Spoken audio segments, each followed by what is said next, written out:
The Empire may have fallen, but my ambitions never wavered. I am Grand Admiral Thrawn, and my return is inevitable.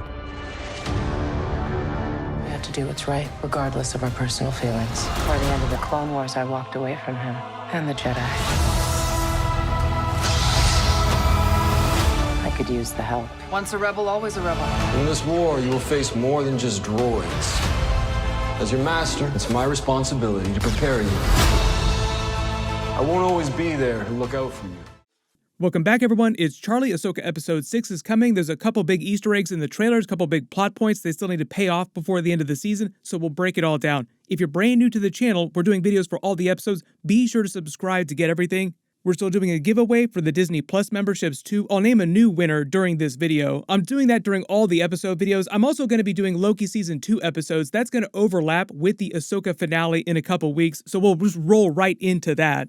There are a couple of brand new trailers for all that other stuff too, but since that's Marvel stuff, I'll just leave that in my Marvel videos. Careful for spoilers from Episode 5 if you haven't seen it yet, but at the end of the episode, Ahsoka came back to the world of the living, came back to consciousness, so to speak. Got a big call to action lesson from Anakin Skywalker in the world between worlds. I think that was also meant to be a bit of a Force vision too because of the way Anakin was manipulating it. And in the world between worlds, strictly speaking, you're literally traveling through time and space. This is probably Dave Filoni's way to have his cake and eat it too, so that he could get around the time travel paradox problem of Anakin Skywalker learning too much about his future before he became Darth Vader. That's why I said I think this version of Anakin is a little bit closer to being like a Mortis god, because they kind of teased that during the Mortis episodes of the Clone Wars, that he was the chosen one meant to bring balance to the Force, but that idea went much bigger, much more beyond just getting rid of the Emperor and bringing balance to the Force during Return of the Jedi. Like Anakin is serving a more cosmic role than he was before, than a traditional Force ghost would, like Yoda's Force ghost or Obi-Wan Kenobi's Force ghost in present day.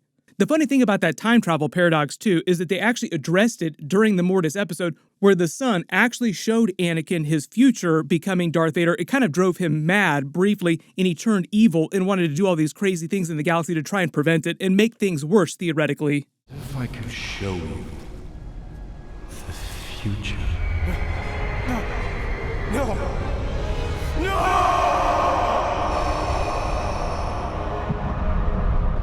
So the father basically had to erase his knowledge of the future.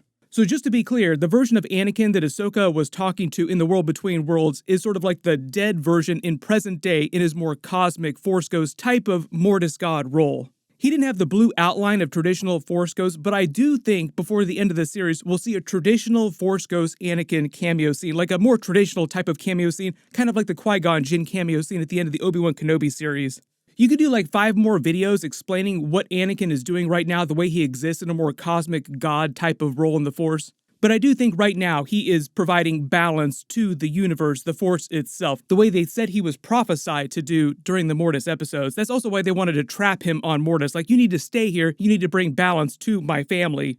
Then Ahsoka goes full Gandalf from Lord of the Rings. Gandalf the White, Ahsoka the White came back to life with new knowledge, and in Ahsoka's case, it was that she just wasn't afraid of getting people killed anymore, especially those close to her like Sabine, Ezra, the rest of the crew of the Ghosts. In order to fight Grand Admiral Thrawn, she couldn't just take a knee because she was too afraid to get people killed. That was why Anakin took her to all those past visions of the Clone Wars battles that they traveled to.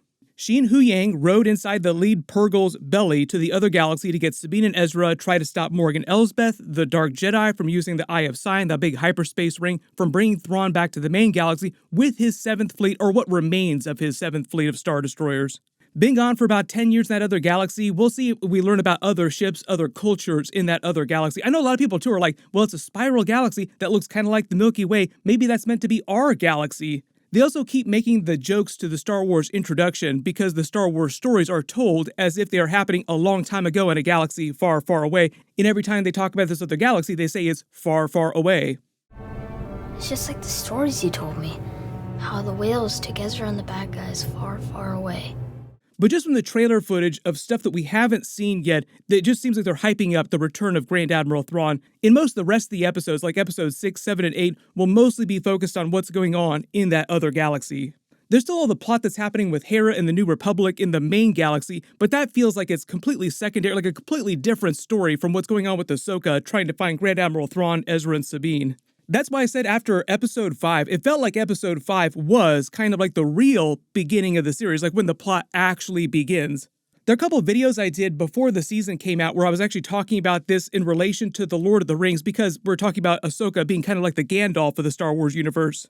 Think of Ahsoka Season 1 as like the Fellowship of the Ring with the way they did the progression of all the characters. The first half of the season of Ahsoka is everything in the Lord of the Rings Fellowship of the Ring before the Fellowship actually forms. Then halfway through the season, the Fellowship forms, and the actual real plot begins, like taking the ring to Mount Doom, only this time it's Ahsoka going to the other galaxy to find Grand Admiral Thrawn and Ezra, and Sabine now too. Their version of the One Ring of Power is the literal giant hyperspace ring. Destroy the Ring of Power, throw it in the fires of Mount Doom. Let me know what you think on Ahsoka represents Mount Doom in this equation. Maybe at some point during episodes 6, 7, and 8, they'll briefly jump back to what's happening with Hera's group in the main galaxy, but for the most part, I think they're going to just focus on what's happening with Thrawn's group in the other galaxy in Ahsoka when she gets there. The whole idea with the space whales, the Purrgil, too, is that when she jokes about not knowing whether or not the space whales can actually find where Morgan Elsbeth and the hyperspace ring went, where Thrawn and Ezra are, there's a very wide margin for error, like they could wind up in the blackness of space. There's a giant void between galaxies, which would basically render them completely helpless. I think the idea is that the Purrgil just have the natural ability, like sort of like a natural hyperspace sonar, where they can detect where things travel in hyperspace so they can follow the giant hyperspace ring's trail through hyperspace. They already showed us what live-action Ezra Bridger looks like, but he recorded this message that Sabine kept watching about 10 years ago from where they are now in present day. The actor's the same, like the same actor's playing the character in present day, but they might have just made him look a little bit younger when they did the holo recording scene. Basically, he's meant to be about the same age as Sabine, and she's in her late 20s in present day. The only other things that we know is that he left his lightsaber with her. That's what Huyang was talking to her about in the early episodes. She's already modified it to her own spec, even though she's not very good with it yet. Since he's been stuck in that other galaxy, he would have either constructed a new lightsaber for himself, or he's just gone without one. The other big question too, because this is like a huge other galaxy that we haven't explored yet, is whether or not Ezra took off when they arrived in that other galaxy, or if he stayed with Thrawn's 7th Fleet just to survive, or if he did what Ahsoka just did and asked the space whales to do him another solid and just give him a ride somewhere else. Because he totally could have just pulled what Ahsoka just did and ride inside one of their stomachs to the other galaxy, back to the main galaxy. Like, he didn't have to be trapped in that other galaxy, but maybe he just didn't have access to the Purrgils. Maybe they didn't come anywhere near where he was. The other thing, too, there might be a big twist in that other galaxy. There might be something really important or really powerful there as well that made him want to stay in the other galaxy. But we know they're doing the Thrawn movie, Heir to the Empire, loosely based on the plot of the original Thrawn trilogy, so that means that he has to make it back to the regular galaxy in the finale with his fleet. To get into the whole Night Sisters of it all, the big rumor right now is that Thrawn is creating an army for himself with Morgan Elsbeth's help, and they're going to be a bunch of Night Sister zombies like Marrok was. Like Marrok was meant to be kind of a teaser foreshadowing for a casual audience what Thrawn's grand plan is, conquering the galaxy, so that when a bunch of Night Sister zombies show up, people who don't really know Star Wars understand kind of how they work. They did a lot of the Night Sister zombies during the Star Wars Jedi games like Jedi Fallen Order, Jedi Survivor. They also did them during the Clone Wars episodes, so if you watched any of those, you probably have a pretty good idea what's going on. If that winds up being true, I think that's meant to be his version of creating a massive fighting force that he has total control over with Morgan Elsbeth's help, because technically the Night Sister would be the one creating them, like Moff Gideon wanted to do with his clone army of Force-sensitive clones wearing the extra hardcore Mandalorian Beskar armor, making them nearly invincible. Basically, people creating their invincible fighting forces in different ways. Night Sister zombies aren't invincible, but like Marrok, they're already dead basically, so they feel no pain, they have no limits, like normal soldiers or normal clones, because we did just have a bunch of live-action Clone Wars flashbacks.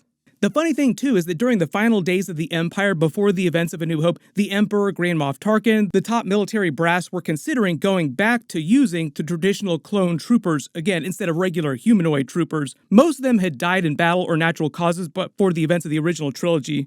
There are a few traditional clones that lived to very old age, like Rex, for example. He's still alive in present day. Temuera Morrison had a brief cameo during the episode, but it was a flashback version of Rex. But most of them just died out naturally in battle or of old age, and the Emperor just eventually replaced them with regular human stormtroopers. The problem that they ran into, the problem the Emperor ran into, is that humans have free will, and even though they condition them in really hardcore ways, they're much harder to control on a massive scale than the clones were. Just remember how Order 66 went down. What ended up happening, though, is that the rebellion formed and the Galactic Civil War happened during the original trilogy, so the Empire never got the chance to bring the clone troopers back, so to speak. But then you have the Imperial Remnant, a lot of those survivors like the Shadow Council, whose plans for stuff like that evolve into bigger things, like Moff Gideon's plan for Force-sensitive clone troopers, or if the Thrawn rumor is true, using Night Sister's powers of resurrection to create a zombie army, basically. The funny thing about Marrok, too, like we tell all the Marrok jokes now, the director of Episode 4, where he was killed, revealing him as a Night Sister zombie with that spray of green smoke, wasn't something that the director actually knew about. Peter Ramsey, who directed the episode, was one of the directors on Spider-Man Into the Spider-Verse. Amazing movie, one of the best Spider-Man movies of all time. He said that Dave Filoni wouldn't tell him what was going on with Marrok during the episode, only that they wanted him to kill Marrok and have something spray out of his chest. Peter Ramsey said when they were filming the scene, they just assumed it was supposed to be blood spraying out when he was killed by Ahsoka, but because it's meant to be PG-13, it couldn't be too hardcore, so they didn't make it look like red blood. But it also didn't look green either. They actually made it look green in post-production, so Peter Ramsey had no idea what was going on with Marrok with the green smoke coming out of him, like, oh, that's a brand new thing. What might have been going on, though, is that Dave Filoni wouldn't reveal all the secrets about Marrok to the crew that were filming that part of the episode with the Night Sister zombie because it was part of this larger plot that Thrawn has to create an army of these types of beings. Either way, we should see pretty soon what's going on with Thrawn in that other galaxy and what kind of force he's going to assemble. Gonna need a ton of able-bodied troops really fast, and he did not have that many of them with him when he was taken to the other galaxy. So he has to magic up an army of people pretty quickly, and Night Sister zombies would be a really easy way to do that. Right now, my expectation is that they'll just deal with Ahsoka getting into the other galaxy and finding everyone, and they'll hold off on some of the big reveals to like the very end of the episode. They might see a little bit of what's going on with Ezra, a little bit what's going on with Thrawn and Morgan Elsbeth, the Dark Jedi, and Sabine. But for the most part, they're probably going to hold the real big reveals to like Episode 7 and Episode 8. Let me know in the comments, why do you think that Ezra didn't already use the space whales to travel back to the normal galaxy? Like, why didn't he ride in their stomachs and come back on his own already? My full Episode 6 video will post next week after they release it. They also just released a bunch of big trailers for like Loki Season 2, Aquaman 2. That should be later today, so I'll do videos for that stuff next. Be sure to enable alerts for my channel so you don't miss any of those. Congratulations, Toxie9754. You're the giveaway winner for my last big Star Wars giveaway. Please email me on the About page of my channel on desktop so I can get your contact details. Click here for my Ahsoka Episode 5 video, and click here for all my other Ahsoka videos. Thank you so much for watching, everyone stay safe, and I'll see you guys in the next one.